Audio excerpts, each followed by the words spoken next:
Tonight at the Craic Comedy Club, live from Dublin, we have Eleanor Tiernan.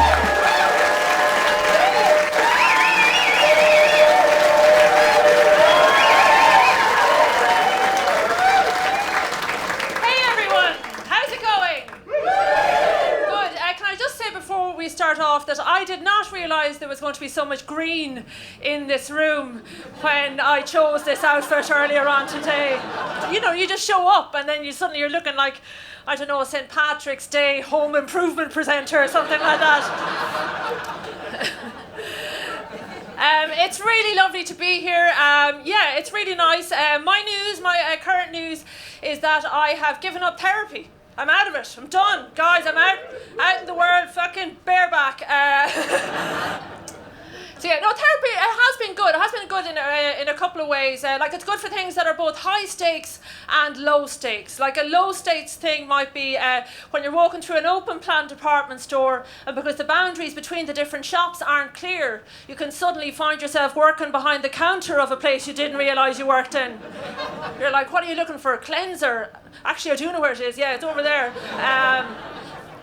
Something bigger, though, might be something that happened to me a little while ago. I was driving the car, pulled out the dispenser, pulled in to get some petrol, took the dispenser out, stuck it into the side of the car. I squeeze it, but no petrol comes out, right? So I look up and I see it's a prepay pump. Right? I'd never seen that before at the time. But I think, I've been around the world a bit, I can figure this shit out. So I leave that there, I go in, I pay for 20 quid's worth of petrol, but when I come back out, I do the same thing I have done every other time in the past that I have just paid for petrol. I got in the car and I drove away.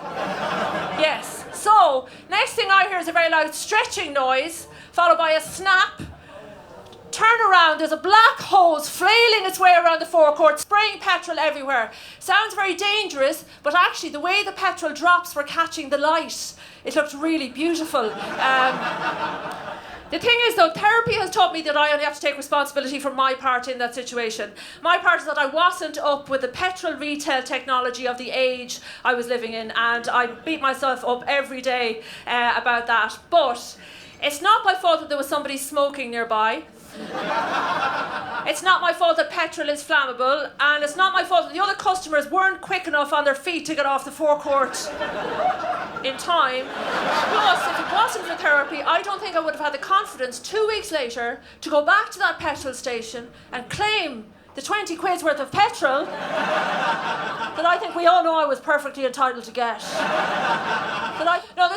There's been some good times where I could have used a bit of therapy as well. I've had some difficult days at work, I can tell you. I got a gig a little while ago. I got to go to the Philippines to do a gig in Manila. And I said, well, I'm definitely going there. I'd always been a huge fan of the envelopes.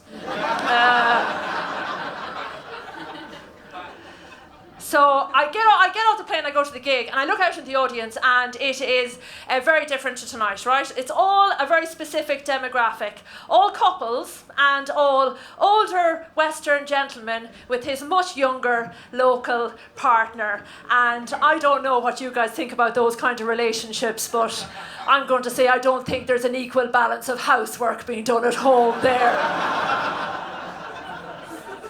Do you know these guys? Do you know, they're kind of around, I don't know, there's kind of something of the petrol station about them. And they're living around here, but then they just have, I guess they have certain opinions about the way they want their relationships to go. They have views about what women should be like in relationships, and they just can't, express those views here, and they have to go off to other countries and do it. If you like, they're kind of like refugees, these fella.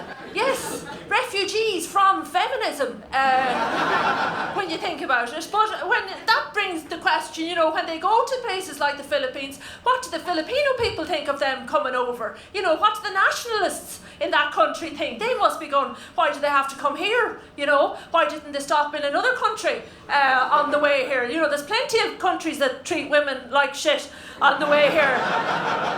Saudi Arabia, Iraq, loads of them. Anyway, I realised then that I had a gig to do in front of these fellas, and I realised what I am, which is a Western woman. And, we're not exactly flavour of the month with them, Western women. we are too concerned for our own sexual pleasure. We've lost the ability to iron a shirt completely, and every year we get less and less likely to take steps to remedy the appalling situation that is our bodies for them. So I didn't think it was going to go well, but actually when I went up, you'd be surprised it actually went all right. It was actually fine. I did fine, considering I was doing enlightened feminist whimsy for a group of people that had moved 7,000 miles across the world to get away from people like me.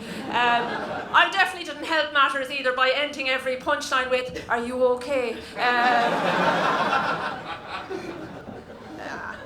And do you know what? There was something even better than that came out of it at the end. Because when I was walking out of the room, I was walking past one of the couples, and I overheard one of the gentlemen in the couple say to his much younger partner, "You see, this is the shit I was telling you about. This is what these bitches are like." Guys, you have been